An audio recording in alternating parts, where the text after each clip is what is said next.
जय श्री राम दोस्तों, आपका स्वागत है ममता हिंदी कहानियां चैनल में। यहाँ पर आपको मिलेंगी दिल को छू जाने वाली प्रेरणादायक कहानियां। अगर आपको हमारी कहानियां पसंद आए तो वीडियो को लाइक करें, चैनल को सब्सक्राइब करें और अपने सुझाव कमेंट में जरूर दें। आपके सहयोग से आपका अपना चैनल ज्यादा से ज्यादा लोगों तक पहुंच पाए। धन्यवाद।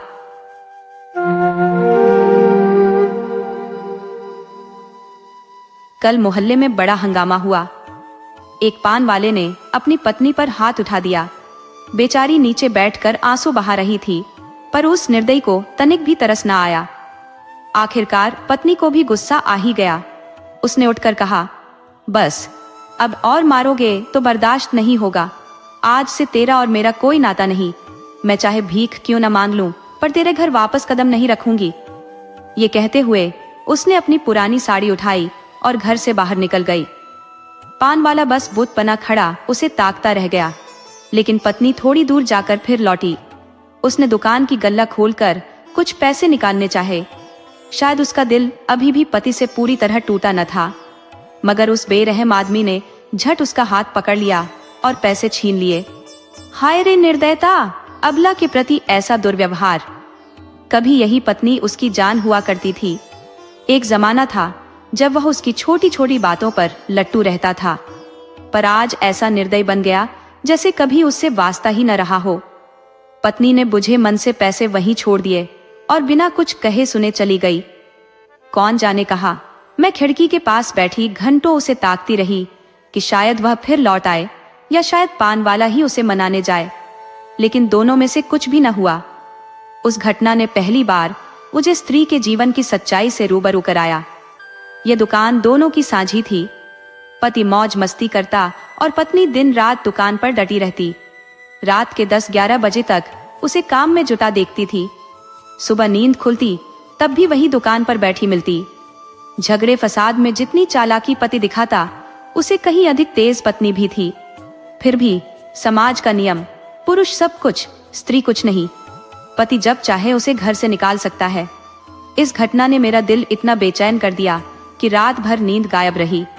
12 बज चुके थे और मैं बस यूं ही जागती रही। बाहर चांदनी छिटकी हुई थी। आसमान के सितारे अपनी रौनक में खोए थे। बादल के छोटे छोटे टुकड़े धीरे धीरे चांद की ओर बढ़ते और फिर बिखर जाते, जैसे किसी अपमानित नारी की पीड़ा को दर्शा रहे हों। यह सोचकर मेरा मन और अधिक विचलित हो गया।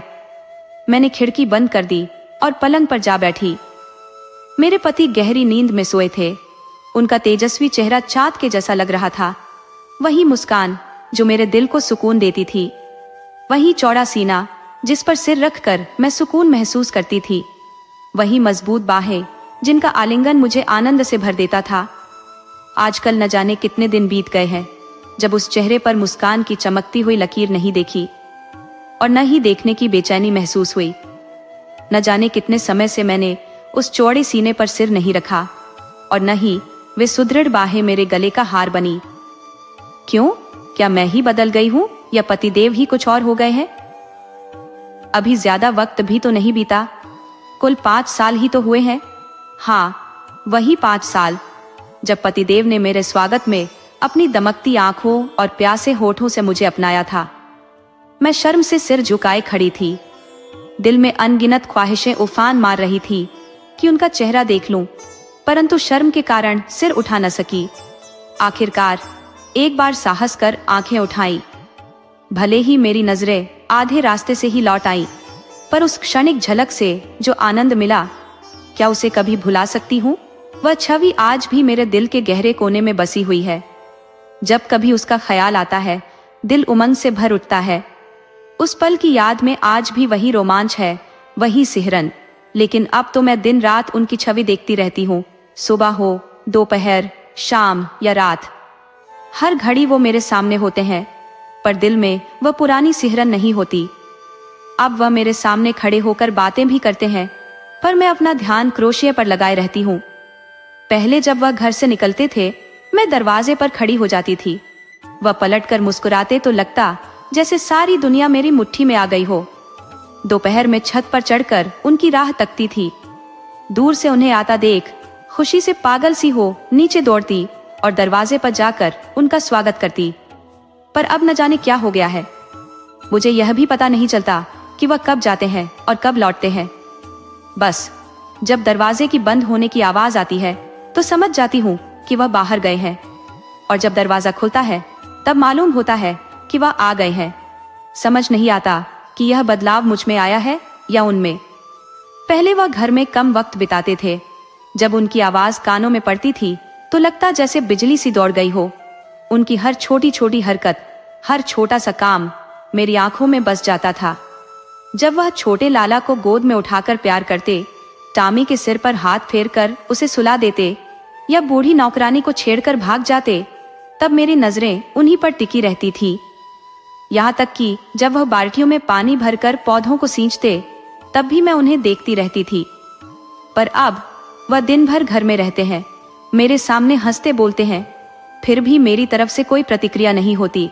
न जाने क्यों एक बार ऐसा भी दिन था जब उन्होंने मेरे हाथों में फूलों का एक छोटा सा गुलदस्ता थमा दिया था और मुस्कुराए थे। वह फूलों का तोहफा पाकर मैं जैसे 7वें आसमान पर थी। कुछ साधारण से फूल और पत्ते थे, लेकिन उनकी खुशबू और रंगत से मेरी आंखें जैसे तृप्त ही नहीं हो पा रही थी। काफी देर तक वह गुलदस्ता मैंने अपने हाथ में थामे रखा, फिर जाकर अपनी मेज पर फूलदान में सजा दिया। काम के बीच भी बार बार आकर उसे निहारती। न जाने कितनी बार उन फूलों को आंखों से लगाया, कितनी बार चूमा। कोई करोड़ों रुपए भी देता तो मैं उन्हें छोड़ने को तैयार न होती। उसकी हर पंखुड़ी मेरे लिए जैसे अमूल्य रत्न थी। जब वह मुरझा गया तो भी मैंने उसे सहेज कर अपने बक्से में रख दिया। उसके बाद उन्होंने मुझे अनगिनत तोहफे दिए, कीमती आभूषण, शानदार कपड़े और तो और ताजे फूलों के गुलदस्ते तो लगभग हर दिन लेकर आते हैं। लेकिन न जाने क्यों उनमें वह पुराना सा उल्लास नहीं होता। जब वे आभूषण पहनती हूँ और शीशे में खुद को देखती हूँ तो एक क्षणिक गर्व महसूस करती हूँ। अपनी सहेलियों को दिखाकर उनसे प्रशंसा पाना अच्छा लगता है, लेकिन वह खुशी उस पहली अनुभूति के आसपास भी नहीं पहुंच पाती। अभी हाल ही में उन्होंने मुझे एक चंद्रहार भेंट किया।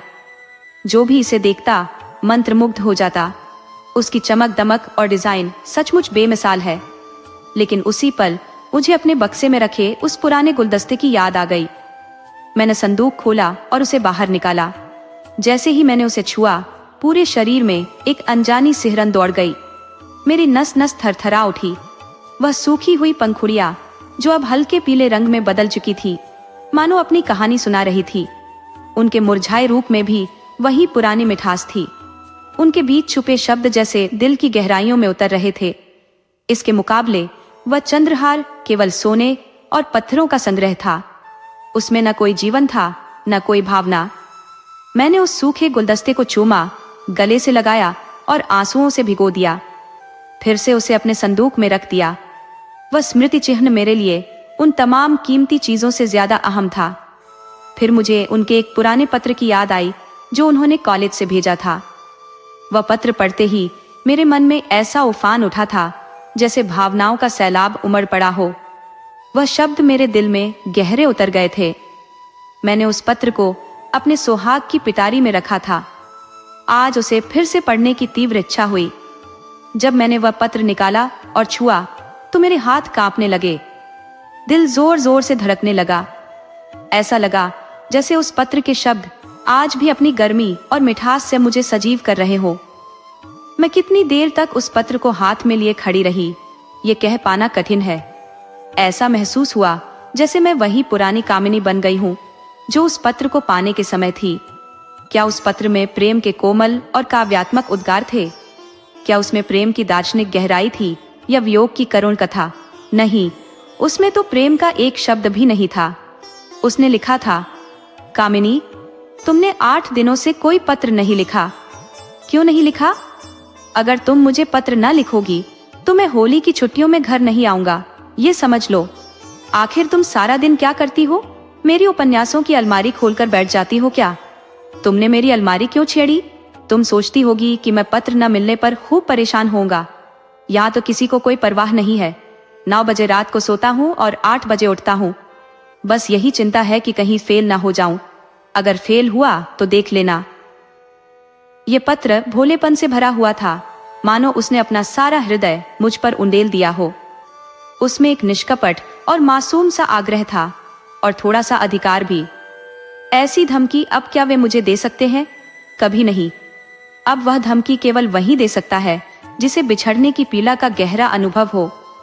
अब पतिदेव जानते हैं कि ऐसी धमकी का मुझ पर कोई असर नहीं होगा।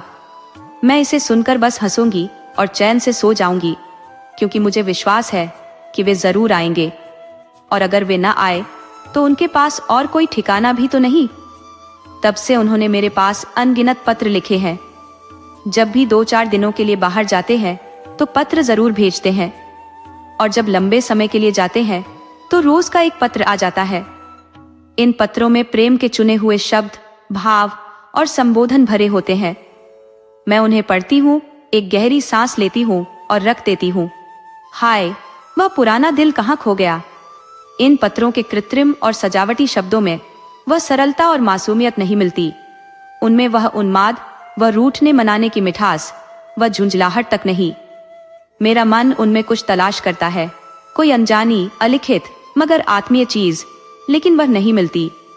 अब पत्र खूबसूरत कागजों पर आते हैं, जैसे किसी आर्ट गैलरी से निकले हों, मगर उनकी यह सजावट मुझे किसी बूढ़ी नायिका के मेकअप जैसी लगती है। कभी कभी तो मैं इन पत्रों को खोलती भी नहीं। मुझे पता होता है उनमें क्या लिखा होगा। उन्हीं दिनों की बात है जब मैंने तीज का व्रत रखा था। मैंने देवी के चरणों में सिर झुकाकर प्रार्थना की थी, हे माँ, मैं तुमसे बस एक ही वरदान मांगती हूँ, हमारे बीच कभी भी जुदाई ना हो। इसके अलावा मुझे और कुछ नहीं चाहिए। 4 साल बीत गए हैं और इस दौरान एक दिन भी हमारा साथ नहीं छूटा। लेकिन आज अगर मुझे देवी के दर्शन होते तो मैं उनसे कहती, माँ, तुम अपने सारे वरदान वापस ले लो, मुझे इनमें से एक भी नहीं चाहिए। मैं तो फिर वही दिन चाहती हूँ जब दिल में प्रेम की प्यास थी। तुमने सब कुछ देकर मुझे उस अनमोल सुख से वंचित कर दिया जो बस चाहने में था। अब मैं देवी से केवल उस वक्त की वापसी मांगती जब मैं किसी सुनसान नदी किनारे या घने जंगल में अपने प्रियतम को खोजती फिरती। कभी नदी की लहरों से सवाल करती, क्या तुमने मेरे प्रियतम को देखा? तो कभी पेड़ों से पूछती, वह कहाँ गए? क्या वह अनुभव मुझे फिर कभी मिलेगा? इन्हीं विचारों में खोई हुई थी कि हल्की ठंडी हवा चलने लगी। मैं खिड़की के पास खड़ी होकर बाहर देख रही थी। हवा के झोंके से मेरे बाल बिखर गए। ऐसा महसूस हुआ जैसे मेरे प्रियतम इसी हवा के स्पर्श में समाये हुए हैं। मैंने ऊपर आसमान की ओर देखा। चांद की रोशनी टिमटिमाते तारों की तरह आंखों से खेल रही थी। आंखें बंद करती तो सामने आ जाती, खोलते ही गायब हो जाती। उस पल ऐसा लगा कि मेरे प्रियतम उन्हीं तारों पर बैठे धीरे धीरे नीचे उतर रहे हैं। तभी कहीं से किसी ने गाना शुरू किया, अनोखे से नेह के त्याग, निराले पीरा के संसार, कहाँ होते हो अंतर्ध्यान, लुटाकर सोने सा प्यार। ये शब्द मेरे दिल के भीतर तीर की तरह चुभ गए। ऐसा लगा जैसे कोई मेरे प्रियतम को मेरे दिल से निकाल कर ले जा रहा है। मेरे रोंगटे खड़े हो गए, आंखों से आंसुओं की धारा बहने लगी। दर्द ऐसा था कि मैं अचानक चीख पड़ी। इस आवाज से पतिदेव जाग गए। वह घबराकर पास आए और बोले, अभी तुम चिल्लाई थी? अरे तुम रो रही हो, क्या हुआ? कोई सपना देखा क्या? मैंने आंसू पोंछते हुए सिसक कर कहा, अगर न रो तो क्या हंसू? उन्होंने मेरा हाथ थाम कर पूछा, क्यों, रोने की वजह है या बस ऐसे ही रोना चाहती हो? मैंने जवाब दिया, तुम्हें मेरे रोने की वजह नहीं पता? वह थोड़ा परेशान होकर बोले, मैं तुम्हारे दिल की बात कैसे जान सकता हूं? मैंने गहरी सांस लेकर कहा, कभी जानने की कोशिश की है? मुझे अंदाजा भी नहीं था कि तुम्हारे आंसुओं के पीछे कोई वजह हो सकती है। मैंने कहा, तुम तो पढ़े लिखे हो, क्या ऐसा सवाल तुमसे भी उम्मीद की जा सकती है? स्वामी ने हैरानी से पूछा, तुम तो पहेलियों की तरह बातें कर रही हो। क्यों, क्या तुम कभी रोते नहीं? मैं क्यों रोने लगूं? तो फिर तुम्हें कोई ख्वाहिश भी नहीं बची? मेरी सबसे बड़ी ख्वाहिश पूरी हो चुकी है, अब और कुछ नहीं चाहिए। उन्होंने मुस्कुराते हुए जवाब दिया और मुझे अपने पास खींचने के लिए आगे बढ़े। उनकी यह बेरुखी मुझे भीतर तक चुभ गई। मैंने उन्हें रोकते हुए कहा, मैं इस बनावटी रवैये को प्यार नहीं मानती। जो इंसान रो नहीं सकता वह प्यार नहीं कर सकता। आंसू और प्रेम दोनों एक ही धारा से निकलते हैं। इसी बीच फिर से वही गीत की आवाज गूंजी। अनोखे से नहीं के त्याग, निराले पीड़ा के संसार, कहाँ होते हो अंतर्ध्यान, लुटाकर सोने सा प्यार। उनकी मुस्कान जैसे गायब हो गई। मैंने देखा उनके चेहरे पर हल्की सी कंपन है। ऐसा लग रहा था कि उन्हें गहरी अनुभूति हो रही है। अचानक उनका दायां हाथ उनकी छाती तक पहुंच गया। उन्होंने गहरी सांस ली और उनकी आंखों से आंसू बहकर गालों पर ढुलकने लगे। ये देखकर मैंने रोते हुए अपना सिर उनकी छाती पर टिका दिया। वह सुख जो मैं बरसों से खोज रही थी आज मुझे मिला। उनके दिल की धड़कनें सुनाई दी। उनके स्पर्श में फिर से वही गर्माहट महसूस हुई जिसे मैंने खोया हुआ समझ लिया था। उन शब्दों की गूंज अब भी मेरे दिल में हो रही थी। कहाँ होते हो अंतर्ध्यान, लुटाकर सोने सा प्यार। दोस्तों, आपको कहानी कैसी लगी अपने सुझाव कमेंट करना न भूले। तो चलिए आज की अगली कहानी शुरू करते हैं।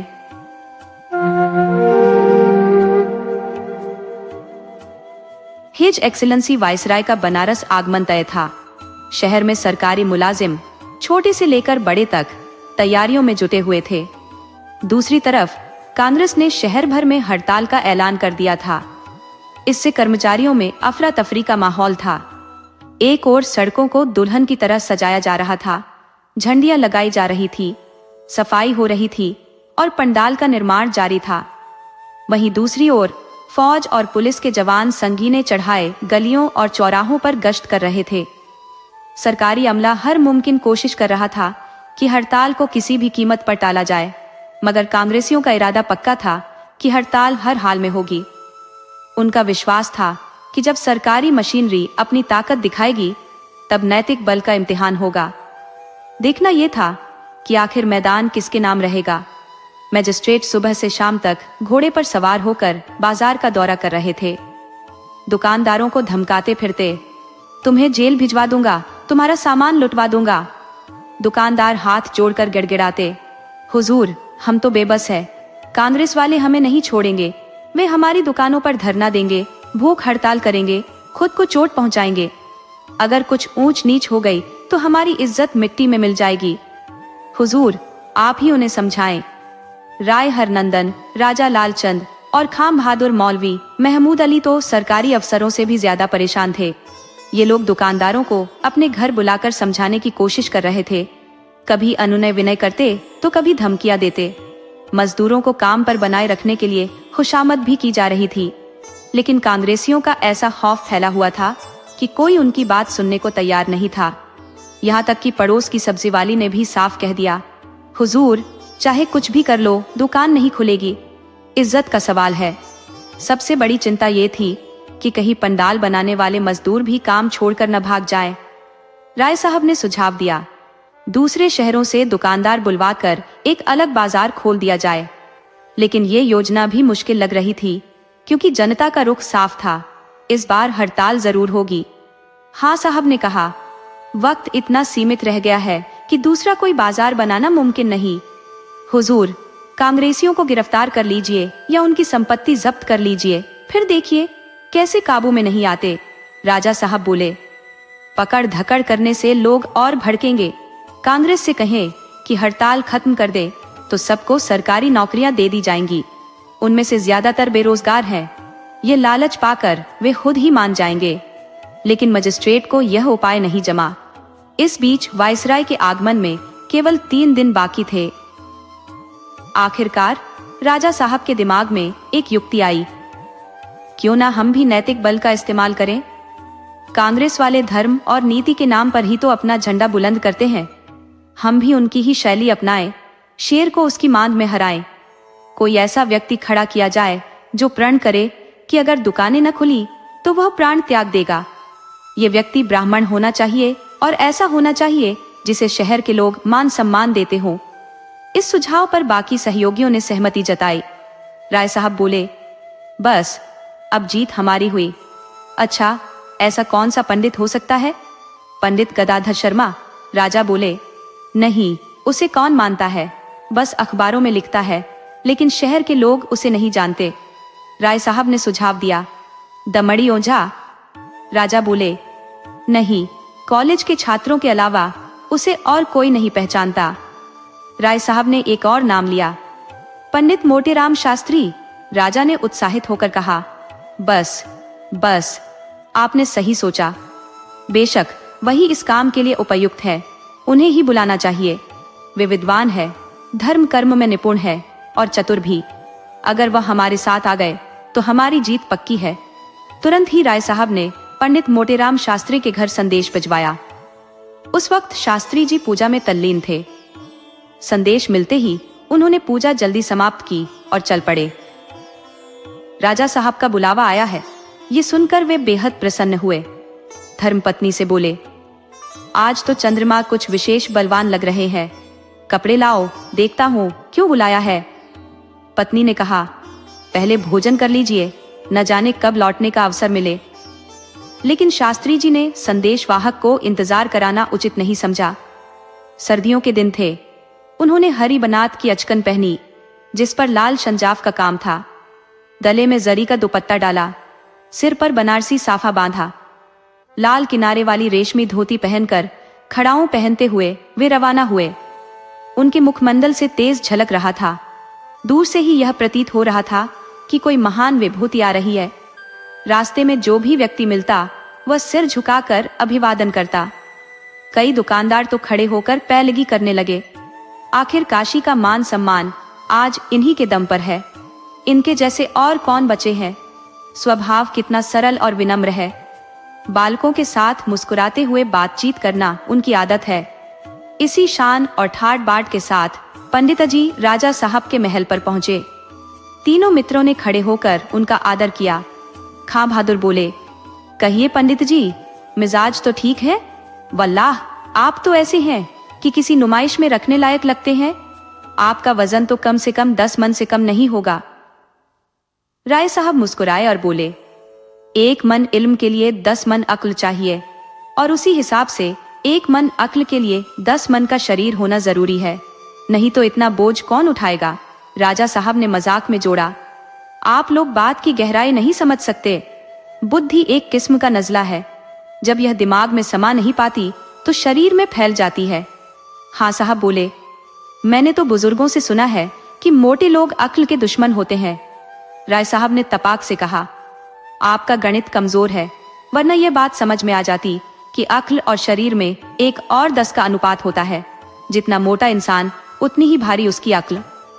राजा साहब ने ठहाका लगाते हुए कहा, तो यह साबित हुआ कि जितना भारी शरीर उतनी ही भारी बुद्धि। मोटेराम जी ने हंसते हुए कहा, जब मोटी अक्ल के कारण राज दरबार में इज्जत होती है तो पतली अक्ल का मैं क्या करूं।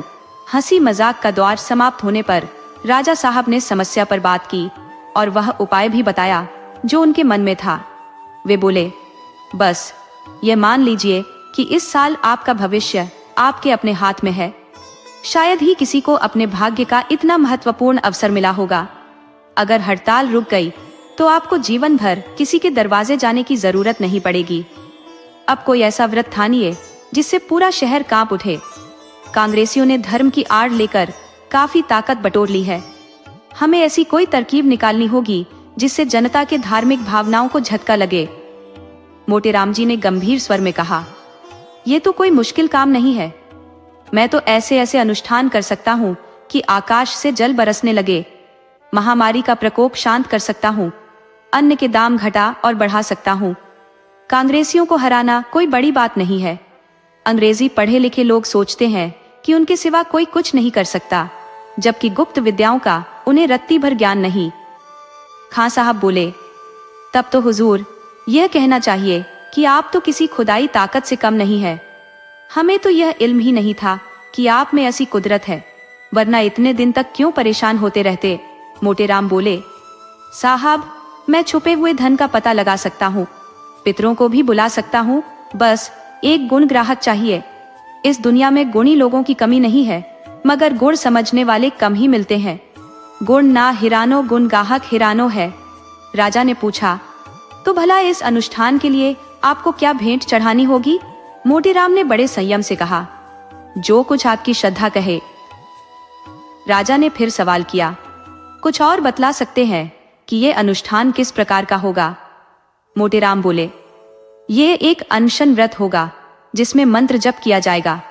मैं ऐसा माहौल बना दूंगा कि पूरा शहर हलचल में आ जाएगा। अगर ऐसा न हुआ तो मेरा नाम मोटेराम नहीं। राजा ने उत्सुकता से पूछा, तो फिर यह कब से शुरू होगा? मोटेराम ने कहा, आज ही किया जा सकता है। हाँ, पहले देवताओं के आवाहन के लिए कुछ रुपए दिलवा दीजिए। रुपयों की कोई कमी नहीं थी। पंडित जी को रुपए मिल गए और वह खुशी खुशी घर पहुंचे। घर पहुंचकर उन्होंने अपनी धर्मपत्नी को सब हाल सुनाया। धर्मपत्नी ने चिंतित होकर कहा, तुमने नाहक ही यह मुसीबत मोल ले ली। अगर भूख सहन नहीं हुई तो क्या होगा?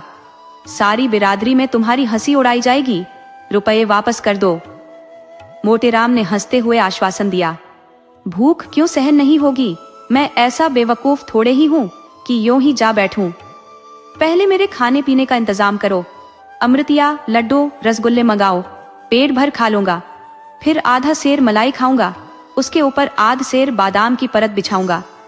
बचा कुचा काम मलाई वाले दही से पूरा कर दूंगा। फिर देखता हूँ भूख मेरे करीब कैसे आती है। 3 दिन तक तो ऐसा लगेगा जैसे सांस ही नहीं चल रही। इतने में पूरा शहर हिल जाएगा। ये वक्त भाग्य चमकाने का है। अगर अब झिझक की तो जिंदगी भर पछताना पड़ेगा। अगर बाजार बंद हो गया तो समझो माला माल हो जाऊंगा। नहीं तो हमारा क्या गया? 100 रुपए तो वैसे ही हाथ में आ गए। इधर भोजन का इंतजाम हो रहा था और उधर पंडित मोटेराम ने डुग्गी पिटवा दी कि संध्या समय टाउन हॉल मैदान में पंडित मोटेराम देश की राजनीतिक समस्या पर भाषण देंगे। लोग जरूर आए। पंडित जी आमतौर पर राजनीतिक मामलों से अलग रहते थे। आज उन्होंने इस विषय पर बोलने का ऐलान किया था तो लोगों की जिज्ञासा बढ़ गई। शहर में उनका बड़ा आदर था। तय समय पर हजारों लोगों की भीड़ इकट्ठा हो गई। पंडित जी बड़े ठाठ से तैयार होकर आए। पेट इतना भरा हुआ था कि चलना भी मुश्किल हो रहा था। जैसे ही वह मंच पर पहुंचे, दर्शकों ने खड़े होकर उन्हें साष्टांग दंडवत प्रणाम किया। मोटेराम ने कहा, अरे नगरवासियों, व्यापार के दिग्गजों, सेठ साहूकारों और महाजनों, सुनने में आया है कि तुम लोग कांग्रेसियों की बातों में आकर बड़े लाट साहब के आगमन पर हड़ताल का मन बना रहे हो। ये कितनी बड़ी कृतज्ञता होगी। सोचो जरा, लाट साहब चाहे तो आज ही तुम सबको तोप के मुंह से उड़वा दे, पूरे शहर को मिट्टी में मिला दे। राजा है, कोई मजाक नहीं। वह अब तक तुम्हारी दीनता पर रहम करते आए हैं और तुम हो कि गौओं की तरह अपनी बर्बादी के लिए तैयार बैठे हो। लाट साहब चाहे तो रेल सेवा ठप कर दे, डाक का आना जाना बंद कर दे और व्यापार का पहिया रोक दे। तब बताओ कहाँ जाओगे? तुम्हारा कोई ठिकाना है? जब तक इस धरती पर और उन्हीं के शासन में रहना है तो ऐसी उथल पुथल मचाने की क्या जरूरत है? याद रखो, तुम्हारी जान उनकी मुट्ठी में है। अगर वह चाहे तो शहर में ताउन के कीड़े फैला दें और सारा नगर चीख पुकार से भर जाए। तुम तो झाड़ू से आंधी रोकने की कोशिश कर रहे हो। खबरदार, अगर किसी ने बाजार बंद करने की जुर्रत की तो यहीं भूखा प्यासा बैठकर अपने प्राण त्याग दूंगा। भीड़ में से किसी ने तंज कसा, महाराज, आपके प्राण निकलते निकलते महीना भर लग जाएगा। 3 दिनों में क्या होगा? मोटेराम गुस्से से बोले, प्राण शरीर में नहीं ब्रह्मांड में बसते हैं। मैं अगर चाहूं तो इसी क्षण योग बल से प्राण त्याग सकता हूं। मैंने तुम्हें आगाह कर दिया है। अब तुम जानो, तुम्हारा काम जाने। मेरा कहना मानोगे तो भला होगा, नहीं मानोगे तो हत्या का पाप लगेगा और कहीं मुंह दिखाने लायक नहीं रहोगे। अब मैं यही अपना आसन जमा रहा हूं। यह खबर पूरे शहर में आग की तरह फैल गई। लोगों के होश फाख्ता हो गए। अधिकारियों की इस नई चाल ने सभी को भौचक्का कर दिया। कांग्रेस के कार्यकर्ता अब भी यही कहते थे कि यह सब ढोंग है। राजभक्तों ने पंडित मोटेराम को कुछ देकर यह स्वांग रचवाया है। जब फौज, पुलिस और कानून जैसे हथकन्नों से बात नहीं बनी तो यह नया नाटक शुरू हुआ है। कांग्रेसियों ने कहा, यह सब राजनीति की नाकामी है। पंडित जी कब से देशभक्त बन गए, जो देश की हालत पर दुखी होकर व्रत ठानने लगे। इन्हें भूखा रहने दो, 2 दिन में खुद हार मान लेंगे। इस नई चाल की जड़ अभी से काटनी होगी। अगर यह नाटक कामयाब हो गया तो समझ लो, अफसरों के हाथ में एक और नया हथियार आ जाएगा। जनता इतनी समझदार नहीं कि इन गहरे खेलों को समझेगी। डर धमकी में आकर बेवजह झुक जाएगी।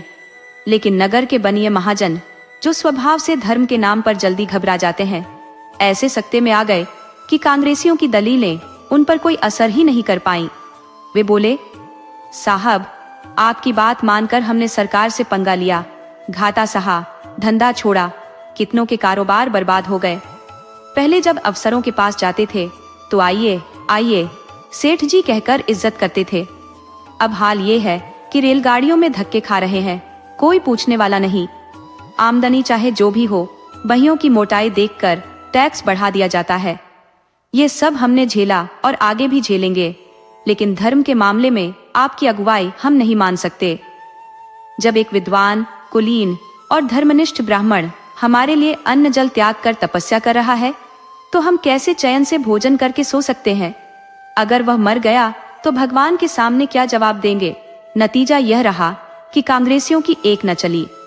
रात 9 बजे व्यापारियों का एक प्रतिनिधि मंडल पंडित जी के पास पहुंचा। पंडित जी ने दिन में भरपेट भोजन किया था, लेकिन भरपेट खाना उनके लिए कोई नई बात नहीं थी। महीने के 20 दिन तो वे कहीं न कहीं दावत उड़ाते ही थे और वहां जी खोलकर खाने का रिवाज था। कभी सहभोजों की देखा देखी, कभी गृह स्वामी के आदर भरे आग्रह पर, और कभी व्यंजनों की लज्जत के कारण भोजन जरूरत से ज्यादा हो ही जाता था। पंडित जी का पेट भी ऐसी परीक्षाओं में खरा उतरने का आदी था।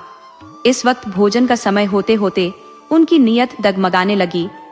ऐसा नहीं था कि वह भूख से बेचैन थे, लेकिन जब खाने का वक्त हो और पेट भरा न हो तो मन खाने के लिए मचल ही जाता है। यही हाल इस वक्त पंडित जी का था। वह सोच रहे थे कि किसी ठेले वाले को बुलाकर कुछ मंगवा लें, लेकिन अधिकारियों ने उनकी निगरानी के लिए वहां सिपाही तैनात कर रखे थे, जो हटने का नाम ही नहीं ले रहे थे। पंडित जी के दिमाग में यही खिचड़ी पक रही थी कि इन यमदूतों को यहाँ से कैसे भगाया जाए। मन ही मन वह खींच रहे थे, बेफालतू इन मूर्खों को यहाँ खड़ा कर दिया, जैसे मैं कोई कैदी हूँ जो भाग जाऊंगा। अधिकारियों ने शायद यह इंतजाम इसलिए किया था कि कहीं कांग्रेस वाले जबरन पंडित जी को वहां से भगाने की कोशिश न करें। कौन जाने वे कौन सी चाल चले। पंडित जी के सम्मान और सुरक्षा की जिम्मेदारी अधिकारियों पर थी, जो इस वक्त अपने कर्तव्य के प्रति सजग थे। पंडित जी अभी इसी विचार में डूबे थे कि व्यापारियों का डेपुटेशन आ धमका। पंडित जी, जो कोहनियों के बल लेटे हुए थे, तुरंत संभल कर उठ बैठे। नेताओं ने उनके चरण छूते हुए कहा, महाराज, आपने हम पर यह कैसा कोप किया है? आपकी जो भी आज्ञा होगी वह सिर माथे पर। आप कृपा करके उठिए, अन्न जल ग्रहण कीजिए। हमें यह आभास नहीं था कि आप इस व्रत को वास्तव में शुरू कर देंगे। अगर पहले से मालूम होता तो हम पहले ही आपसे प्रार्थना करते। अब समय 10 बज चुका है, हम आपका वचन कभी नहीं टालेंगे। मोतीराम ने तैश में कहा, ये कांग्रेस वाले तुम्हें मिट्टी में मिला देंगे, खुद तो डूबेंगे ही, तुम्हें भी अपने साथ ले डूबेंगे। बाजार बंद रहेगा, नुकसान तुम्हारा होगा, सरकार का क्या बिगड़ेगा? तुम नौकरी छोड़ोगे, भूखे मरोगे, सरकार को क्या फर्क पड़ेगा? जेल जाओगे, चक्की पीसोगे, सरकार पर क्या असर होगा? न जाने इन सबको कैसी सनक चढ़ गई है कि अपनी नाक काट कर दूसरों का अपशगुन मनाने में लगे हैं। इन कुपथियों की बातों में मत आओ। बताओ, दुकानें खुली रखोगे या नहीं? सेठ ने झिझकते हुए कहा, महाराज, जब तक पूरे शहर के लोगों की पंचायत न हो जाए, हम इसका भरोसा कैसे ले सकते हैं? अगर कांग्रेस वालों ने लूटपाट करा दी तो हमारी मदद कौन करेगा? आप कृपा करके उठिए, भोजन पाइए, हम कल पंचायत के बाद आपको सब हाल बताएंगे। मोतीराम बोले, तो ठीक है, पंचायत करके आओ। डेपुटेशन निराश होकर वापस लौटने लगा। तभी पंडित जी ने पूछा, किसी के पास सूंघनी है क्या? एक सज्जन ने झट से अपनी डिबिया निकाल कर दे दी। लोगों के जाते ही मोतीराम ने पुलिस वालों से ताना भरे लहजे में पूछा, तुम लोग यहाँ क्यों खड़े हो? सिपाही ने सपाट लहजे में कहा, साहब का हुक्म है, क्या करें? मोतीराम ने तंज कसते हुए कहा, यहाँ से चले जाओ। सिपाही ने तीखे शब्दों में जवाब दिया, आपके कहने से चले जाएं? कल नौकरी चली जाएगी तो आप खाने को दोगे? मोतीराम गरजे, हम कहते हैं चले जाओ, नहीं तो हम ही यहाँ से खिसक लेंगे। आखिर हम कोई कैदी हैं क्या जो तुम हमें घेरे खड़े हो? सिपाही ने चुनौती भरे स्वर में कहा, चले जाइए, देख लेते हैं। इतने में पंडित जी ब्रह्म तेज में आकर खड़े हुए और एक सिपाही को जोर का धक्का दिया। सिपाही कई कदम दूर जा गिरा। ये देखकर बाकी सिपाहियों के होश उड़ गए। जिन पंडिताजी को वे अब तक साधारण समझते थे, उनका यह पराक्रम देखकर सब चुपचाप खिसक लिए। मोटेराम अब इधर उधर नजरें घुमाने लगे कि कोई खोंचे वाला दिख जाए जिससे कुछ लिया जा सके। लेकिन तुरंत ख्याल आया कि अगर उसने किसी को बता दिया तो लोग उनका मजाक उड़ाने लगेंगे। नहीं, ये काम तो इतनी चालाकी से करना होगा कि किसी को भनक तक न लगे। ऐसे ही समय में तो असली समझदारी और चतुराई की परीक्षा होती है। बस एक पल में उन्होंने इस मुश्किल मसले का हल निकाल लिया। दैवयोग से ठीक उसी समय एक खोंचे वाला गुजरता हुआ नजर आया। घड़ी में 11 बज चुके थे और चारों तरफ सन्नाटा पसरा हुआ था। मोटेराम ने आवाज लगाई, ओ खोंचे वाले, सुनो तो। खोंचे वाला बोला, कहिए क्या चाहिए? भूख लगाई है ना? अन्न जल छोड़ना तो बाबाओं का काम है, हमारा आपका नहीं।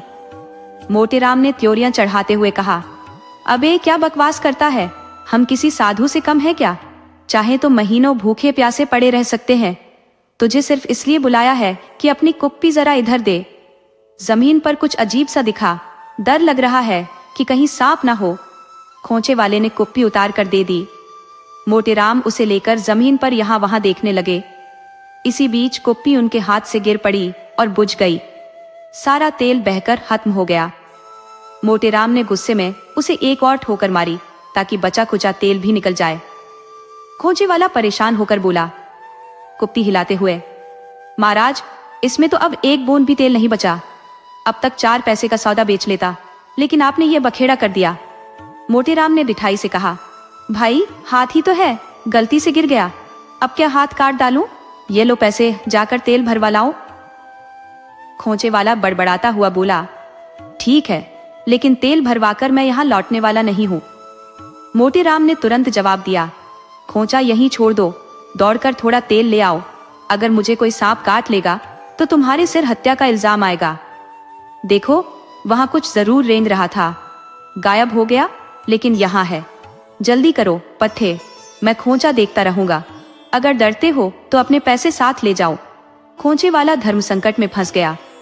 अगर पैसे निकालता है तो मोटेराम कहीं उसे बेईमान न समझ ले, लेकिन खोंचा छोड़ता है तो भरोसा नहीं कि पंडिताजी की नीयत क्या है। किसी की नीयत हर वक्त सही नहीं रहती। बहुत सोच विचार के बाद उसने तय किया कि खोंचा यहीं छोड़ दूं, जो होगा देखा जाएगा। खोंचे वाले के जाते ही मोटेराम ने खोंचे पर नजर डाली। मिठाई देखकर उनका दिल बैठ गया।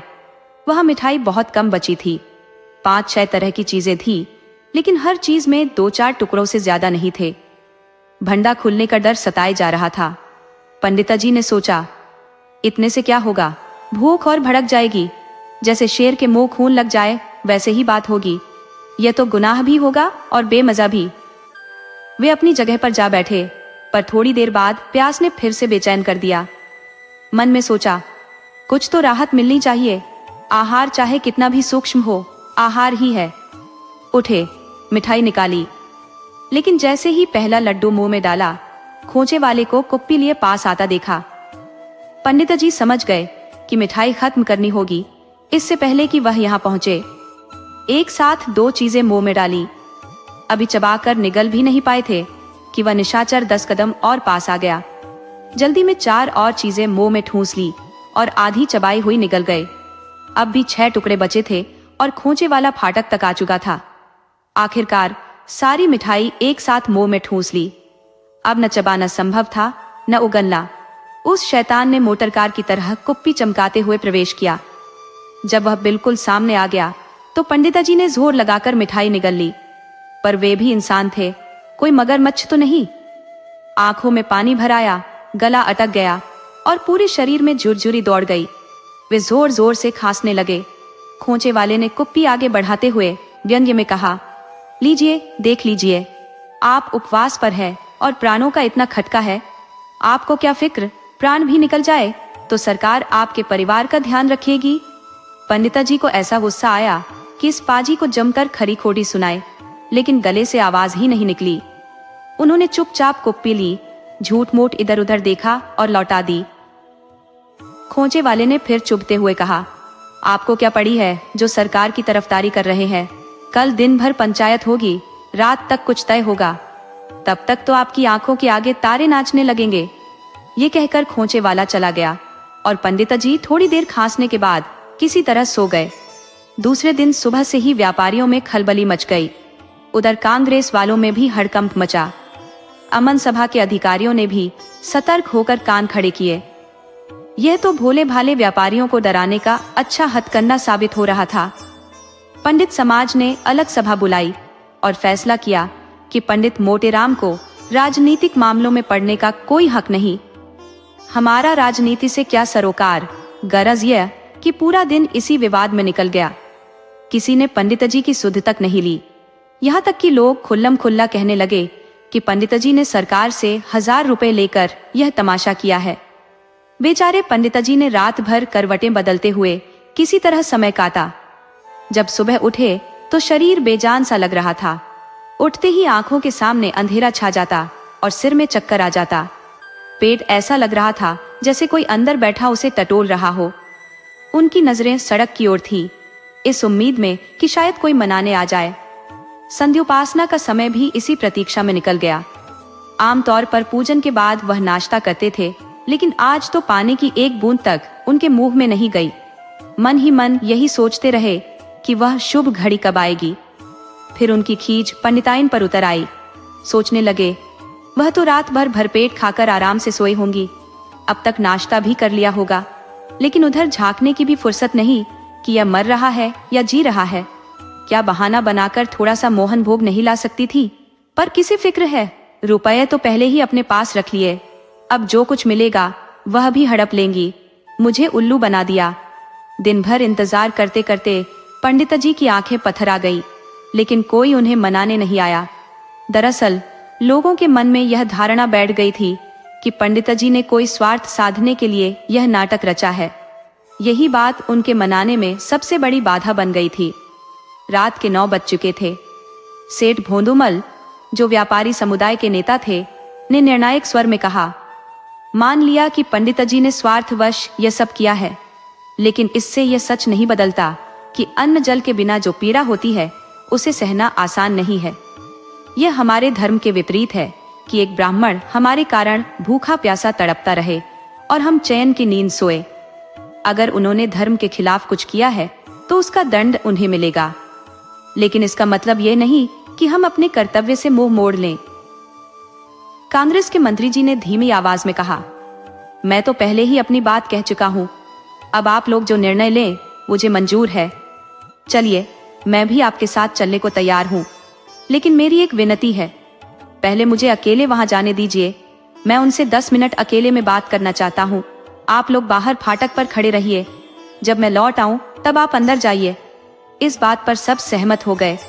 मंत्री जी, जो पहले पुलिस विभाग में रह चुके थे और मानव स्वभाव की कमजोरियों को भली भांति जानते थे, बाजार गए और 5 रुपए की मिठाई लेकर सीधे पंडित जी के पास पहुंचे।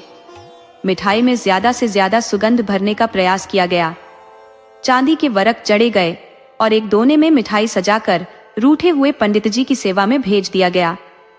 साथ में एक झंझर में ठंडा पानी लिया गया जिसमें केवड़े का जल मिलाया गया था। दोनों चीजों से ऐसी महक उठ रही थी जो किसी की भी भूख को बढ़ा दे।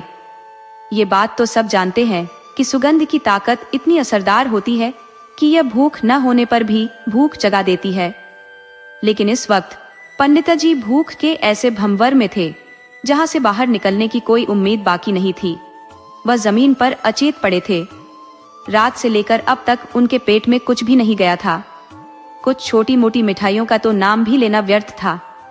दोपहर का भोजन पहले ही गायब हो चुका था और अब शाम का भी वक्त निकल गया था। भूख ने उनकी उम्मीद को तोड़कर निराशा में बदल दिया था। उनके शरीर की सारी ताकत जवाब दे चुकी थी। यहाँ तक कि आंखें खोलने की कोशिश भी नाकाम हो रही थी। होठ सूखकर पपड़ी जैसे हो गए थे। उनके जीवन का एकमात्र संकेत उनका धीमे धीमे कराहना था। ऐसा संकट उन्होंने पहले कभी महसूस नहीं किया था। अजीर्ण तो कभी कभार हो ही जाता था, लेकिन उस हालत में भी उन्होंने कभी भोजन का त्याग नहीं किया। आज वह अपनी भूख से हार चुके थे। नगरवासियों को, अमन सभा को, सरकार को, यहाँ तक कि भगवान और अपनी धर्मपत्नी तक को मन ही मन गालियां दे चुके थे। अब उनसे कोई उम्मीद नहीं बची थी। हालत इतनी खराब थी कि उठकर बाजार जाने की ताकत भी नहीं थी। यह तय हो चुका था कि आज की रात उनके लिए अंतिम होगी। जीवन का धागा कोई मजबूत रस्सी तो नहीं जिसे कितने भी झटके सहन हो जाए। तभी मंत्री जी ने पुकारा, शास्त्री जी। पंडित जी ने किसी तरह पड़े पड़े आंखें खोली। उनकी आंखों में ऐसी बेबसी झलक रही थी जैसे किसी बच्चे के हाथ से उसकी मिठाई छीन ली गई हो। मंत्री जी ने उनके सामने मिठाई से भरा दोना रख दिया और झंझर से कुल्हड़ में पानी डालकर उनकी ओर बढ़ा दिया। ये सब करने के बाद उन्होंने गंभीर स्वर में कहा, या कब तक ऐसे पड़े रहेंगे? उस सुगंध ने पंडित जी की बेहोश इंद्रियों को जैसे फिर से जीवित कर दिया। वह धीरे धीरे उठकर बैठ गए और बोले, देखते हैं कब तक कोई नतीजा निकलता है। मंत्री जी ने चिढ़कर कहा, यहाँ कोई नतीजा नहीं निकलने वाला। आज दिन भर पंचायत चलती रही लेकिन कोई हल नहीं निकला। कल शाम तक लाट साहब आएंगे तब कुछ तय होगा, लेकिन तब तक आपकी क्या हालत हो जाएगी ये सोचकर डर लगता है। आपका चेहरा तो बिल्कुल पीला पड़ गया है। मोटेराम, जब यही मरना लिखा है तो कौन बचा सकता है? वैसे इस दोने में क्या कलाकंद है? मंत्री, हाँ, तरह तरह की मिठाइयाँ है। एक रिश्तेदार के यहाँ बैना भेजने के लिए खास तौर पर बनवाई गई है। मोटेराम, तभी इनमें इतनी जबरदस्त खुशबू है। जरा दोना खोलिए तो सही। मंत्री जी मुस्कुराए और उन्होंने दोना खोल दिया। पंडित जी मिठाइयों को आंखों से खाने लगे, जैसे अंधे को अचानक रोशनी मिल जाए और वह तृष्णा से दुनिया को देखे। उनकी आंखों में मिठाइयों को देखकर वैसी ही लालसा झलक उठी। मुंह में पानी भर आया। मंत्री, अगर आपका व्रत न होता तो 2-4 मिठाइयां आपको जरूर छकाता। मैंने इसके लिए 5 रुपए शेर कीमत चुकाई है। मोटेराम, तब तो ये बेहद उम्दा होंगी। बहुत दिनों से कलाकंद का स्वाद नहीं लिया। मंत्री, आपने भी बैठे बैठाए मुसीबत मोल ले ली। जान ही नहीं रहेगी तो पैसा किस काम आएगा? मोटेराम, क्या करूं, इस चक्कर में फंस गया। पहले तो मैं ऐसी मिठाइयों का जमकर आनंद उठाता था, हाथ से मिठाइयों को टटोलते हुए। ये भोला की दुकान की होंगी, है ना? मंत्री, छकेंगे 2-4? मोटेराम, क्या छकूं? धर्म संकट में फंसा हुआ हूं। मंत्री, अरे छक भी लीजिए। अब भी जो आनंद मिलेगा वह लाखों में नहीं मिलेगा। कौन किसी से कहने जाएगा? मोटेराम, मुझे किसी का डर नहीं है। यहाँ दाना पानी बिना तड़प तड़प कर मर रहा हूँ और किसी को कोई परवाह नहीं। फिर डरने की बात ही क्या है? लाओ, दोना आगे करो। जाओ, सबसे कह देना कि शास्त्री जी ने व्रत तोड़ दिया। जाए बाजार और व्यापार भाड़ में। यहाँ किसी को किसी की चिंता नहीं है। जब दुनिया में धर्म बचा ही नहीं तो मैं ही क्यों धर्म का ठेका उठाऊं? यह कहते हुए पंडित जी ने दोना अपनी ओर खींच लिया और मिठाइयों पर टूट पड़े। पल भर में आधे से ज्यादा दोना खाली कर दिया। सेठ लोग फाटक पर खड़े तमाशा देख रहे थे। मंत्री जी ने उनके पास जाकर कहा, देखिए, अब कोई समस्या नहीं रही। आपको न बाजार खोलने की जरूरत पड़ेगी और न किसी से मिन्नतें करनी पड़ेंगी। मैंने सारा मामला हल कर दिया। ये कांग्रेस का प्रताप है। चांदनी फैली हुई थी। लोग अंदर आए और देखा कि पंडित जी मिठाइयों का सफाया करने में ऐसे मग्न थे जैसे कोई साधु समाधि में डूबा हो। भोंदूमल ने कहा, पंडित जी के चरणों में वंदना करता हूँ। हम तो आने ही वाले थे, आपने इतनी जल्दबाजी क्यों की? कोई ऐसी तरकीब बताते जिससे आपकी प्रतिज्ञा भी अडिग रहती और काम भी सहजता से पूरा हो जाता। मोटेराम बोले, मेरा काम तो पहले ही संपन्न हो चुका है। ये जो आनंद मिल रहा है ये स्वर्गिक है, जिसे धन के अंबार से भी हासिल नहीं किया जा सकता। अगर कुछ सच्ची श्रद्धा है तो इसी दुकान से इतनी ही मिठाई और मंगवा दो। यह उल्लेख करना हम भूल गए कि मंत्री जी को मिठाई लेकर मैदान में प्रवेश करते समय पुलिस के सिपाही को 4 आने देने पड़े थे। यह नियम के विरुद्ध था, लेकिन मंत्री जी ने इस पर विरोध जताना उचित नहीं समझा। लेखक दोस्तों, आपको कहानी कैसी लगी अपने सुझाव कमेंट करना न भूले। तो चलिए आज की अगली कहानी शुरू करते हैं।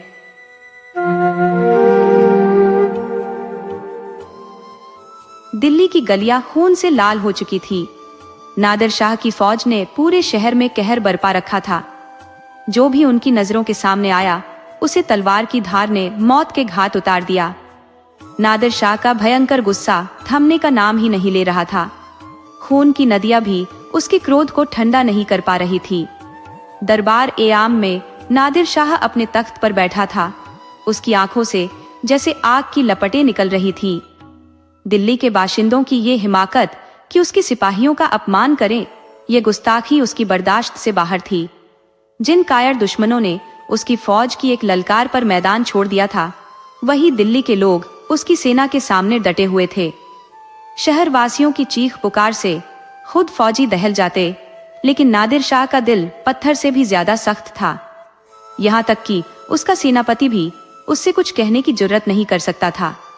सच्चे वीरों के दिल में दया होती है। वे कमजोरों, बेबसों और औरतों पर हाथ नहीं उठाते। ये उनके शान के खिलाफ होता है। लेकिन नादिर शाह की वीरता में यही करुणा बिल्कुल नदारत थी। वह निष्ठुरता का प्रतीक बन चुका था। दिल्ली का बादशाह मोहम्मद शाह सिर झुकाए नादिर शाह के पास बैठा था। हरम में विलास करने वाले इस बादशाह की हिम्मत नहीं थी कि वह कुछ कह सके। उसके अपने प्राण संकट में थे। जनता की रक्षा कौन करे? उसे डर था कि यदि उसने कुछ कहा तो शायद नादिर शाह उसे ही मौत के घाट उतार दे। फिर भी जब कत्लेआम अपनी हद पार कर गया तो मोहम्मद शाह के वजीर से रहा न गया। वह खुद एक कवि था और काव्य का गहरा जानकार भी। अपनी जान हथेली पर रखकर वह नादिर शाह के सामने गया और यह शेर पढ़ा। कसे नमात की दीगर तेगे नाज कुशी, मगर की जिंदा कुनी खलकराव बाज कुशी। अर्थ, तेरी निगाहों की तलवार से कोई नहीं बचा। अब तो यही बचा है कि मरे हुए इंसानों को जिंदा कर फिर से मार दे। इस शेर ने नादिर शाह के कठोर दिल को भी हिला दिया। पत्थर को भी पिघलाया जा सकता है। इस शेर ने वह कर दिखाया जो हजारों चीखों और आहों से भी ना हो सका। नादिर शाह ने तुरंत अपने सेनापति को बुलाया और कत्लेआम रोकने का हुक्म दिया। तलवारें म्यान में चली गई।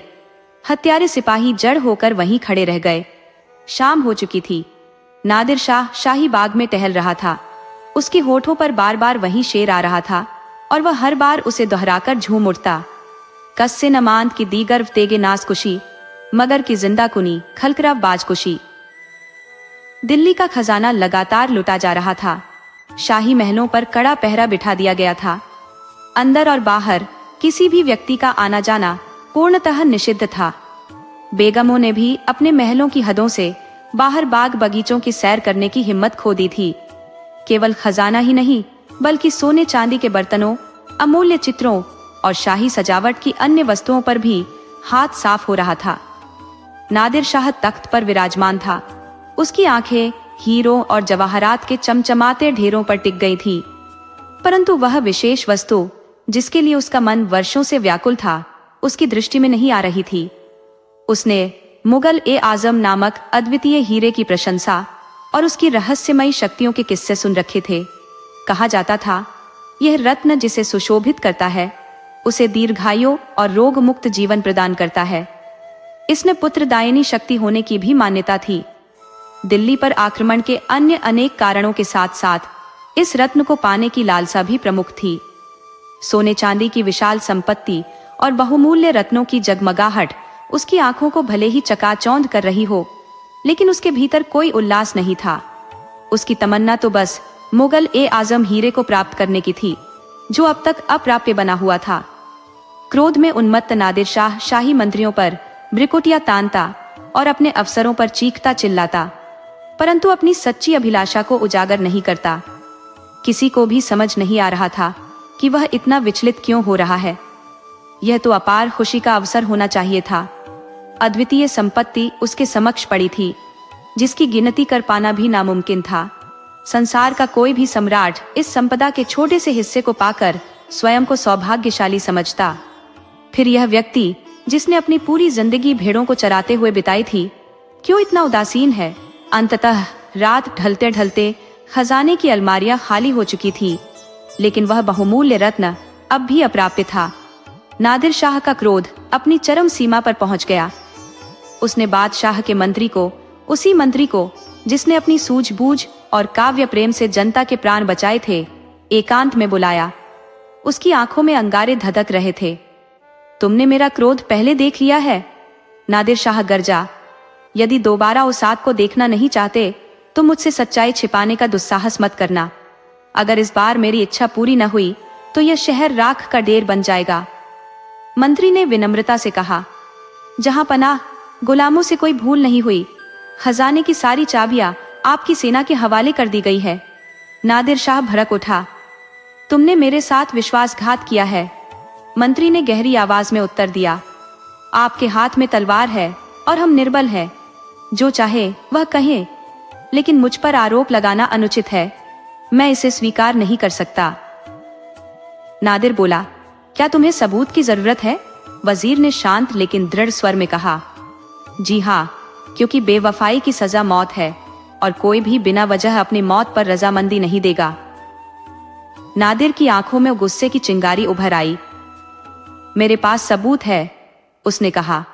हालांकि नादिर शाह ने कभी किसी को सबूत देने की जहमत नहीं उठाई। मैं अपनी मर्जी का बादशाह हूं और किसी को अपनी सफाई देना मेरी शान के खिलाफ है। लेकिन यहाँ मामला निजी है। तुमने मुगले आजम हीरे को क्यों छिपा दिया? वजीर के चेहरे का रंग उड़ गया। उसके मन में उथल पुथल मच गई।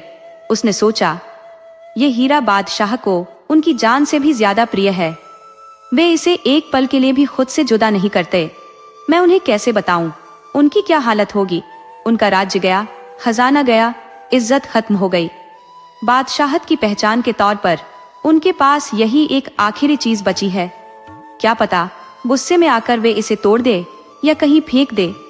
इंसान का स्वभाव ही ऐसा है कि वह अपनी अमूल्य चीज को दुश्मन के हाथों सौंपने से बेहतर उसे नष्ट कर देना समझता है। और अगर नादिर को हीरा न मिला, वजीर ने सोचा, तो वह दिल्ली पर कैसे कैसे सितम ढाएगा। उसकी कल्पना मात्र से ही रूह कांप जाती है। खुदा न करे कि यह दिन दिल्ली की किस्मत में लिखा हो। नादिर ने अचानक सवाल किया। मैं तुम्हारे जवाब का इंतजार कर रहा हूँ। क्या यह तुम्हारी गद्दारी का सबूत नहीं है? वजीर ने संयमित स्वर में कहा। जहां अपना वह हीरा बादशाह सलामत के लिए उनकी जान से भी अधिक मूल्यवान है। वह इसे हमेशा अपने पास रखते हैं। नादिर ने व्यंग्य भरे लहजे में कहा। झूठ मत बोलो। हीरा बादशाह के लिए है, बादशाह हीरे के लिए नहीं। ये कहना कि वह हीरा उन्हें जान से ज्यादा अजीज है सिर्फ एक बहाना है। इसका मतलब ये नहीं कि मैं उस हीरे को उनसे न ले सकूं। अगर उन्होंने स्वेच्छा से इसे नहीं दिया तो मुझे पता है कि मुझे क्या करना होगा। जाओ और इस मामले को उस चतुराई से संभालो जो तुमने कल दिखाई थी। नादिर की बात खत्म होते ही उसने एक शेर पढ़ा जो उसकी क्रूरता और धूर्तता को व्यक्त कर रहा था। वजीर सिर झुकाए सोचते हुए बाहर चला गया। उसकी आंखों में चिंता साफ झलक रही थी। जब वह बादशाह के दीवान खाने में पहुंचा तो देखा कि बादशाह अपने सिंहासन पर बैठे हुए हैं। उनके हाथों में वही अमूल्य हीरा है। वे गहरी चिंता में डूबे हुए थे। उनके चेहरे पर थकान और तनाव की लकीरें थीं। बादशाह का पूरा ध्यान हीरे पर था। उनकी स्थिति उस यात्री की तरह थी जो अपने लुटे हुए सामान में बची एकमात्र लकड़ी को भी खोने नहीं देना चाहता। उन्हें पता था कि नादिर को इस हीरे के बारे में जानकारी है। ये भी समझते थे कि खजाने में हीरा न पाकर नादिर का क्रोध और भीषण हो जाएगा। हालांकि सब कुछ समझते हुए भी वह हीरे को अपने पास से जुदा करने की सोच तक से घबरा रहा था। आखिरकार उसने ठान लिया, मैं इसे नहीं दूंगा, चाहे इसके लिए अपनी जान की कुर्बानी ही क्यों न देनी पड़े। ये मेरी आखिरी सांस है, इसे किसी भी हाल में नहीं जाने दूंगा। लेकिन इसे कहाँ छिपाऊं? ऐसा लग रहा है कि इतने बड़े महल में भी इसके लिए कोई ठिकाना नहीं, जैसे किसी बेसहारे को पूरी दुनिया में भी पनाह न मिले। उसके दिमाग में एक ख्याल आया, किसी सुरक्षित जगह रखने के बजाय क्यों न इसे ऐसे स्थान पर छिपाऊं जहां किसी के दिमाग की पहुंच भी ना हो सके। कौन सोच सकता है कि यह हीरा मेरी सुराही में रखा होगा। फिर एक और विचार आया, हुक्के की फर्शी में क्यों न डाल दूं, वहां तो फरिश्तों को भी खबर नहीं होगी। इस विचार पर अमल करते हुए उसने हीरे को फर्शी में डाल दिया। लेकिन तुरंत ही उसे लगा कि यह जगह भी ठीक नहीं। क्या पता वह जालिम मेरी यह गुड़गुड़ी ही पसंद कर ले। उसने फौरन फर्शी से हीरे को निकाल लिया। पानी से दुर्गंध उठ रही थी, लेकिन इतना डर था कि वह खिदमतगार को बुलाकर पानी फेंकवा भी नहीं सका। कहीं वह भाप न ले, यह ख्याल उसे लगातार परेशान कर रहा था। उसे इसी उलझन में घिरा देख वजीर दरबार में हाजिर हुआ। उसने बादशाह को झुककर सलाम किया। बादशाह को वजीर पर पूरा भरोसा था, फिर भी अपनी इस हालत पर उसे इतनी शर्मिंदगी हो रही थी कि यह राज वजीर से भी नहीं बांट सका। वह चुपचाप वजीर की तरफ देखता रहा। वजीर ने बातचीत शुरू की। जा पनाह, आज खजाने में हीरा न पाकर नादिर शाह आगब बुला हो गया। उसने कहा, तुम लोगों ने मेरे साथ बेईमानी की है, मैं इस शहर को लुटवा दूंगा, खून की नदियां बहा दूंगा और पूरे शहर को राख में बदल दूंगा। मैंने कहा, हुजूर जो हुक्म हो वह करे, लेकिन खजाने की सारी चाबियां तो आपके सिपहसालार के पास है। वह सीधे कुछ नहीं कह रहा था, बस इशारों में बातें कर रहा था। भूले हुए गीदड़ की तरह इधर उधर बौखलाया फिर रहा था, जैसे किसी को पकड़कर फाड़ खाएगा। बादशाह ने भारी मन से कहा, मुझे तो उसके सामने जाते ही ऐसा महसूस होता है जैसे किसी खूंखार शेर से सामना हो रहा हो। उसकी आंखें इतनी भयानक और खून उगलने वाली लगती है कि रूह कांप जाती है। वह इंसान नहीं, शैतान है। थोड़ी रुककर उन्होंने कहा, खैर, मैं भी इसी सोच में डूबा हूं कि इसे कहां छिपाऊं। सल्तनत चली जाए तो परवाह नहीं, लेकिन यह हीरा मैं तब तक नहीं दूंगा जब तक कोई मेरी गर्दन पर चढ़कर इसे छीन न ले। वजीर ने बड़े अदब से कहा, खुदा न करे कि आपके दुश्मनों को ऐसी जुर्रत करने की नौबत आए। मैं एक तजवीज पेश करता हूँ। हुजूर, आप इसे अपने अमामे पगली में रख लें, वहां तक तो उसके फरिश्तों का भी ख्याल नहीं पहुंच सकेगा। मोहम्मद शाह ने उछलते हुए कहा, वल्लाह, तुमने ऐसा तरकीब निकाला कि दिल गदगद हो गया। वाकई तुम्हारी समझदारी की दाद देनी पड़ेगी। वह जालिम जब इधर उधर टोह लगाएगा और अंत में खाली हाथ रह जाएगा तो उसका चेहरा देखने लायक होगा। मेरे अमामे की तरफ भला कौन ध्यान देगा? इसी अद्भुत सूझबूझ के लिए तो मैंने तुम्हें लुकमान का खिताब अता किया था। खैर, यही सही फैसला रहा। काश तुम थोड़ा पहले आए होते तो मुझे इतना सिरदर्द न झेलना पड़ता। अगले ही दिन दोनों बादशाहों के बीच सुलह हो गई। वजीर ने नादिर शाह के कदमों में झुकते हुए अर्ज की, जहां पनाह, अब इस डूबती नाव को किनारे लगाने का हक सिर्फ आपके हाथों में है, वरना इसका तो खुदा ही मालिक है। हिंदुस्तान के हिंदू सिर उठाने लगे हैं। मराठे, राजपूत और सिख अपनी अपनी ताकतें इकट्ठी कर रहे हैं। जिस दिन ये सब एक हो गए, उसी दिन यह नाव बम्बर में फंसकर डूब जाएगी। नादिर शाह को ईरान छोड़े काफी अरसा हो गया था। वहां से विद्रोहियों के उठने की खबरें लगातार आ रही थी। वह जल्द से जल्द ईरान लौटना चाहता था और इस वक्त दिल्ली में अपनी सल्तनत को जमाने का वक्त उसके पास नहीं था। लिहाजा उसने सुलह पर रजामंदी दे दी। दोनों बादशाहों ने संधि पत्र पर अपने दस्तखत किए।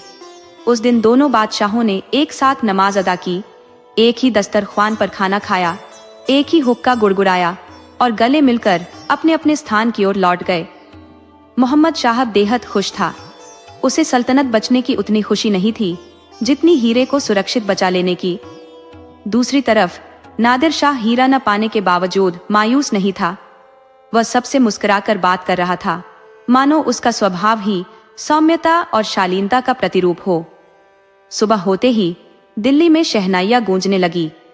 खुशी के जश्न मनाए जा रहे थे। जहां 3 दिन पहले खून की नदियां बही थी, वहां आज उमंग और उल्लास का समुंदर लहरा रहा था। नादिर शाह दिल्ली से रुखसत होने की तैयारी में था। अशरफियों से लदे ऊंटों की लंबी कतार शाही महल के सामने खड़ी थी, जो रवाना होने को तैयार थी। बहुमूल्य सामान गाड़ियों पर लादा गया था। दोनों पक्षों की फौजें गले मिल रही थी। जो कल तक एक दूसरे के खून के प्यासे थे, वे आज भाईचारे की मिसाल बने खड़े थे। नादिर शाह तख्त पर बैठा था और मोहम्मद शाह उसी तख्त पर उसके पास बैठा था। यहाँ भी आपसी सौहार्द का माहौल बना हुआ था। नादिर शाह ने मुस्कुराते हुए कहा, खुदा करे ये सुलह हमेशा कायम रहे और इन खौफनाक दिनों की याद लोगों के दिलों से मिट जाए। मोहम्मद शाह ने सिर झुकाकर कहा, मेरी तरफ से ऐसी कोई बात ना होगी जो इस दोस्ती पर आंच लाए। मैं खुदा से यही दुआ करता रहूंगा कि यह सुलह हमेशा बरकरार रहे। नादिर शाह ने गंभीरता से कहा, संधि की जितनी भी शर्तें थी सब पर अमल हो चुका है, मगर एक रस्म अब भी बाकी है। हमारे यहाँ दस्तूर है कि सुलह के वक्त अमामे का अदला बदली की जाती है। बिना इसके सुलह अधूरी मानी जाती है। तो आइए हम भी यह रस्म पूरी करें। ये रहा मेरा अमामा। ये कहकर नादिर शाह ने अपना अमामा उतारकर मोहम्मद शाह की ओर बढ़ाया। मोहम्मद शाह के चेहरे का रंग उड़ गया। उसे समझ आ गया कि दगा हो चुकी है। दोनों तरफ के दरबारी और योद्धा खड़े थे और वह इस स्थिति में न था कि कोई आपत्ति कर सके। उसके पास कोई रास्ता न बचा। दिल में गहरी पीड़ा और गुस्सा दबाए उसने धीरे से अपना अमामा उतारकर नादिर शाह की तरफ बढ़ा दिया। उसके हाथ कांप रहे थे, आंखों में अपमान और क्रोध के आंसू झलक रहे थे, मगर चेहरे पर एक फीकी सी मुस्कान थी, ऐसी मुस्कान जो आंसुओं से भी कहीं ज्यादा दर्दनाक होती है। शायद इससे ज्यादा पीड़ा उसे अपने प्राण त्यागने में भी न होती। नादिर शाह पहाड़ों और दरियाओं को पार करता हुआ ईरान की ओर बढ़ता जा रहा था। उसके काफिले में 77 ऊंट और उतनी ही बैलगाड़ियां थी जो कीमती सामान और रत्नों से भरी हुई थी। ये सब देखकर उसका दिल खुशी से उछल रहा था। बार बार वह खुदा का शुक्रिया अदा करता जिसने उसकी किस्मत को इस कदर राशन किया था। अब वह न सिर्फ ईरान का बल्कि हिंदुस्तान जैसे बड़े मुल्क का भी शहंशाह था। पर उसकी सबसे बड़ी खुशी मुगल ए आजम हीरे को लेकर थी। उस अनमोल रत्न को वह बार बार देखता और कभी तृप्त न होता। उसके ख्यालों में बार बार यह बात आती कि जब वह दरबार में इस हीरे को पहनकर जाएगा तो हर कोई उसकी शान और शौकत देखकर दंग रह जाएगा। हालांकि उसकी फौज खाने पीने की कमी से जूझ रही थी। सफर की तकलीफों ने सैनिकों को कमजोर कर दिया था। सरहद के बागी पीछे से हमला कर रहे थे। हर रोज कुछ सैनिक मारे जा रहे थे या मर रहे थे, मगर नादिर शाह के पास ठहरने का वक्त नहीं था। वह तेजी से आगे बढ़ता जा रहा था। ईरान की हालत तबाही के कगार पर थी।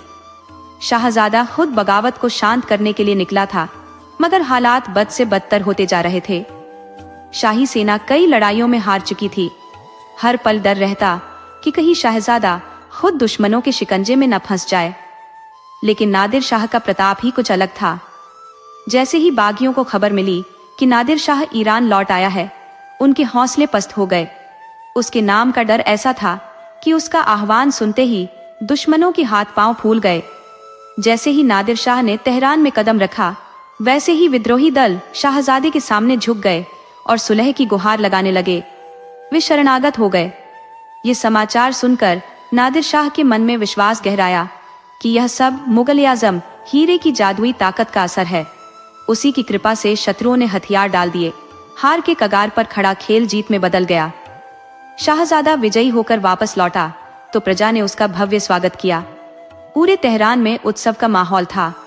हर गली और चौक दीपों की रोशनी से दमक रहे थे। मंगल गीतों से समूचा नगर गूंज रहा था। दरबार को शानदार तरीके से सजाया गया। शायरों ने बेमिसाल कसीदे पेश किए। नादिर शाह ने गर्व से भरकर शाहजादे के मुकुट को मुगल आजम हीरे से सजाया। हर ओर मेहरबा मेहरबा की गूंज उठी। शाहजादे के चेहरे की चमक उस हीरे के प्रकाश में और निखर उठी। पितृ स्नेह से भरे नादिर शाह का दिल गर्व और प्रेम से छलक रहा था। वह वही नादिर था जिसने दिल्ली में कत्लेआम मचाया था, लेकिन इस समय अपने पुत्र के प्रति प्रेम में डूबा हुआ था। उसकी आंखों से गर्व और आनंद के आंसू बहने लगे। तभी अचानक बंदूक की आवाज ने दरबार को हिला दिया। धाए धाए जो सन्नाटा पसर गया। दिल थम गए। शाहजादा बेजान पेड़ की तरह जमीन पर गिर पड़ा और उसके सिर का रत्न जटित मुकुट लुढ़क कर नादिर शाह के पैरों में आ गया। नादिर शाह ने क्रोध और शोक में डूबकर आदेश दिया, कातिलों को पकड़ो। लेकिन यह कहकर वह खुद शाहजादे की निर्जीव देह पर गिर पड़ा। उसकी सारी उम्मीदें टूट चुकी थी। जीवन की सभी आकांक्षाएं धूल हो गई थी। लोग कातिलों को पकड़ने के लिए दौड़े, लेकिन तभी 2 और गोलियों की आवाजें गूंजी। दोनों कातिल वहीं ढेर हो गए। उन्होंने खुद को खत्म कर लिया। वे दोनों विद्रोही पक्ष के नेता थे। हाय रे इंसान की चाहतें कितनी अस्थिर है। बालू पर बनी दीवार तो बारिश में गिरती है, लेकिन तेरी दीवार बिना किसी वजह के धराशायी हो जाती है। आंधी में दीपक जलने की उम्मीद हो सकती है, पर तेरे स्थायित्व का भरोसा नहीं। तेरी अस्थिरता के सामने बालक के मिट्टी के घरौंदे भी अटल लगते हैं। लोगों ने नादिर शाह को शाहजादे की लाश से अलग किया। उसका करुण विलाप हर दिल को झकझोर रहा था। हर आंख आंसुओं से नम थी। होनी कितनी प्रबल और क्रूर होती है, ये सबके सामने था। नादिर शाह ने उस हीरे को उठाया, गहरी वेदना से भरी नजरों से उसे देखा। फिर मुकुट को शाहजादे के सिर पर रखकर वजीर से कहा, यह हीरा इसी शव के साथ दफन होगा। रात का घना अंधकार था। पूरा तेहरान सन्नाटे में डूबा हुआ था। न कहीं कोई दीपक टिमटिमा रहा था, न चूल्हे से धुआं उठ रहा था। लोगों के घरों में मातम पसरा था। यहाँ तक कि अफीम के शौकीन भी अपनी चिलमें बुझाए बैठे थे, मगर कब्रिस्तान में मशालों की रोशनी दमक रही थी। शाहजादे की अंतिम रस्में अदा की जा रही थी।